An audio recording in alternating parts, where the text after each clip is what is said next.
नमस्कार, मी दीपक. बिगमार्क इंडस्ट्रीजमध्ये तुम्हा सर्वांचं सहर्ष स्वागत. आपण आज बाळकृष्ण मगदूम बाबनी या ठिकाणी यांच्या प्लॉटवरती आलो आहोत. पूर्णपणे माळ रानाचा प्लॉट आहे. पण यांची एक शंका होती की जे काही वाटग्रांमधलं पाणी आहे ते सगळं पूर्णपणे माझ्या शेतामध्ये माझ्या सिस्टीममध्ये यायला पाहिजे. यानुसार आपण काय केलेलं आहे की 8 लिटरचा डिस्चार्ज तासी पडणारं पाणी या ठिकाणी टाकलेलं आहे. आपण पाठीमागं जो ऊस बघताय तो 10,001चा आहे आणि आपण इथं 8 LPFचा 20 mm चा डिस्चार्ज असणारा पाईप इथे टाकलेला आहे. तर त्यांनी वेगवेगळ्या प्रकारचे शेड्यूल वापरून हा ऊस एकदम डिसेंबरची ही लागण आहे असं त्यांचं म्हणणं आहे. काही थोडे प्रश्न आपण त्यांना विचारूयात की त्यांनी आत्ताच्या ह्या एवढ्या उष्ण वातावरणामध्ये किंवा सगळ्या गोष्टींना फेस करत करत कोणत्या प्रकारे हे पीक इथपर्यंत आणून पोच केलं. नमस्कार. नमस्कार. डॉक्टर अमोल पाटील म्हणून प्राचार्य डॉक्टर अमोल पाटील म्हणून त्यांचे एक हे आहे ते आम्हाला आमच्या पाहुण्याकडनं मिळाले. त्यानंतर आम्ही आठवड्याला हे 22 गुंठ क्षेत्र आहे. आठवड्याला 6 किलो मी लागवड सोडतोय. पहिल्या वेळी युरिया, दुसऱ्या वेळी अमोनियम सल्फेट, तिसऱ्या शनिवारी त्यांचं किट आहे पांढऱ्या मुळांची वाट करायची. तिथनं 9-24-24, 18-40 आणि 24-24-0 या पद्धतीने मी आठवड्याला कंटिन्यू प्रत्येक शनिवारी 6 किलो लागवड मी 22 गुंठ्याला सोडते. तुम्ही ज्या वेळा हे औषध पाणी सोडताय म्हणजे ठिबक असताना आणि ठिबक ज्यावेळेला तुमचं ह्याच्या पाठीमागं नव्हतं त्यावेळेला कोणत्या प्रकारच्या अडचणींना तुम्हाला सामोरं जायला लागायचं आणि आता किती मोठ्या प्रमाणात तुम्हाला समाधान आहे? सर आता सांगायचं म्हणजे मी पूर्वी शेती करत होतो असा ऊस माझा कधीच आला नाही.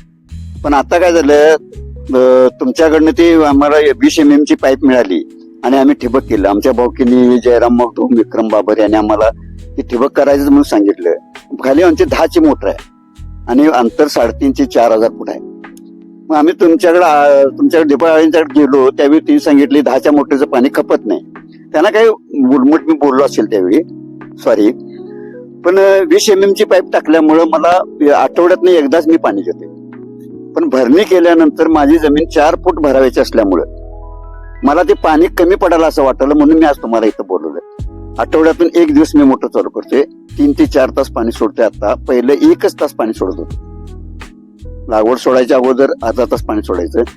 लागवड 6 किलो 200 लिटर 100 लिटर पाण्यात बिरघळून आम्ही ते सोडतोय. ते बॅलन्स सपेपर्यंत अर्धा-पाऊण तास जायचा आणि नंतर पाऊण तास सोडायचं. पण आता या कमेंटला जरा पाणी कमी पडतंय असं वाटायला म्हणून मी तुम्हाला फोन केला. तुम्हाला काय वाटतं की या 20 गुंठ्यांमध्ये किंवा एकरी जर आपण टोटल हे पकडला तर तुम्ही टार्गेट किती टनाचं ठेवलेलं आहे आणि आता ह्या सिस्टीम मध्ये किती टनापर्यंत ऊस तुम्हाला मिळू शकतो असं वाटतंय? मला याच्यात एकरी म्हणजे गुंठ्याला टनाशिवाय आतापर्यंत कधीच पडलं नाही. आता मी म्हणजे माझ्या राबवणुकीप्रमाणे मला 125 पडलं तरी बास वाटतंय असं म्हणजे माझी इच्छा आहे. त्याच्यापेक्षा जादा पडला तर प्लॉट बघायला लोक सगळे म्हणतात की त्याच्यापेक्षा जादा पडेल.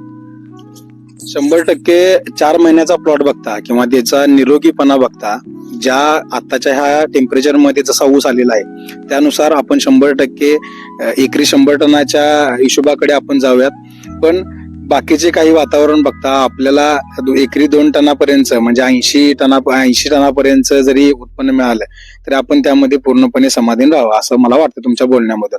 धन्यवाद. आपण या ठिकाणी बाळकृष्ण मगदूम बामणे यांच्या प्लॉटवरती आलेलो आहोत. पूर्णपणे तुम्ही प्लॉट बघू शकताय आणि ज्यांना काही शंका असेल किंवा त्यांनी जे आता शेड्यूल सांगितलं ते शेड्यूल सुद्धा आम्ही तुमच्या समोर एकदा प्रकाशित करू की त्याचाही तुम्ही वापर करा आणि तुम्ही अशा महाराणाच्या ठिकाणी 8 लिटरचा डिस्चार्ज वापरून चांगल्या पद्धतीने ऊस आणू शकता. धन्यवाद.